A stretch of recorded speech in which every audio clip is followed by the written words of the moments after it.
आजपासून भोंगा मुक्त महाराष्ट्र अभियान त्याचा पाठपुरावा मी चालू केला आहे।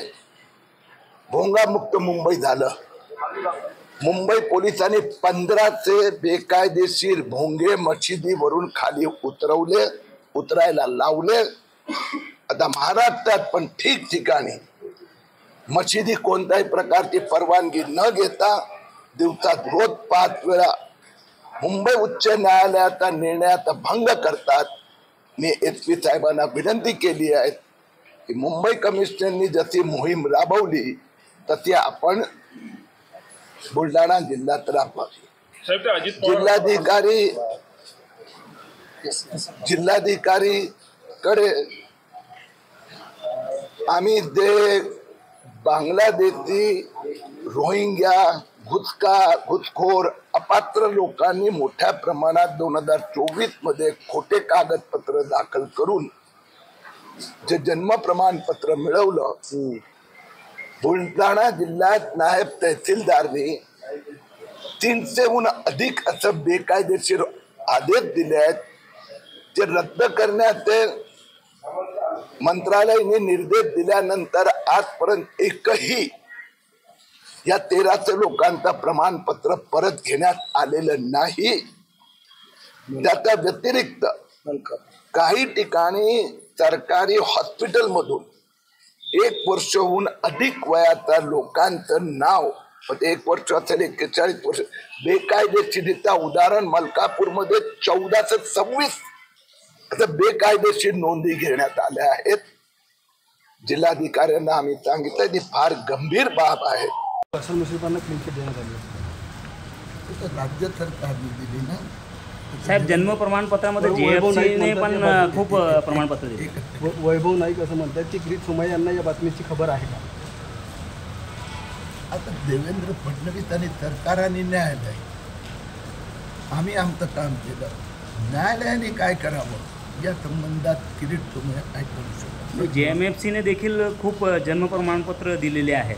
दायमा उभे करून अशा प्रकारचे नावं म्हणजे नोंदवले गेलेले आहे, त्याच्याबद्दल काय मुद्दा असा आहे की आज SP असो की जिल्हाधिकारी, त्यानंतर रजिस्ट्रार, सगळ्यांची तिथून चर्चा करून दिली।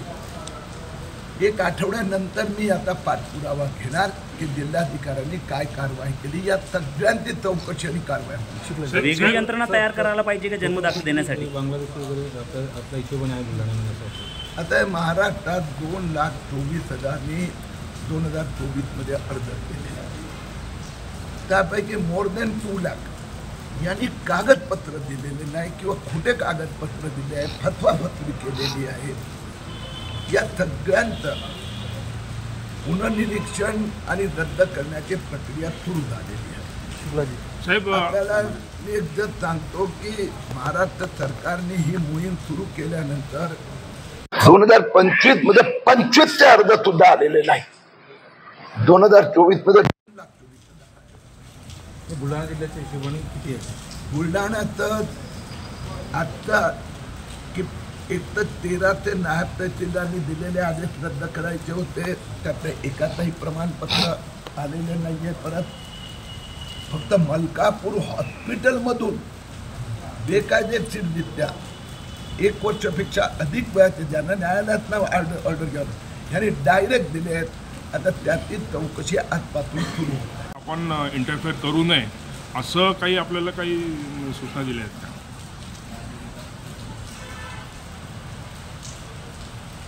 महाराष्ट्राची युती सरकार न्यायालयाचा सन्मान करते। ध्वनी प्रदूषण कायदा किंवा प्रदूषण विरोधी कायदा हे राजीव गांधीच्या सरकारने 1987 मध्ये आणला आणि ध्वनी प्रदूषण हे अटल बिहारी वाजपेयी सरकारने 2002 मध्ये त्याचे नियम प्रसिद्ध केले। गणपतीला लागू झाला, नवरात्रीला लागू झाला, परंतु एकाही मस्जिदीने महाराष्ट्रात आजपर्यंत 5 वेळा एवढा मोठा गोंगाट एकाने परमिशन घेतली नाही। आणि म्हणून न्यायालयाने खूप कडक तासेरे काढले, ते मुख्यमंत्र्यांनी मान्य केले आणि त्याची अंमलबजावणी सुरू झाली आहे। महाराष्ट्रात सगळ्यांना कायदा लागू पडणार. काही नेते, राजकीय नेते हे दादागिरी करत असणार तर ते चालणार नाही.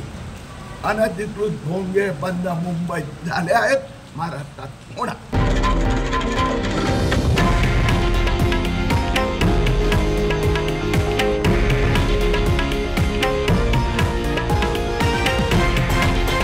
हे आहे देशातील नंबर 1 न्यूज नेटवर्क आणि आपण पाहत आहात TV9 मराठी, एकमेव.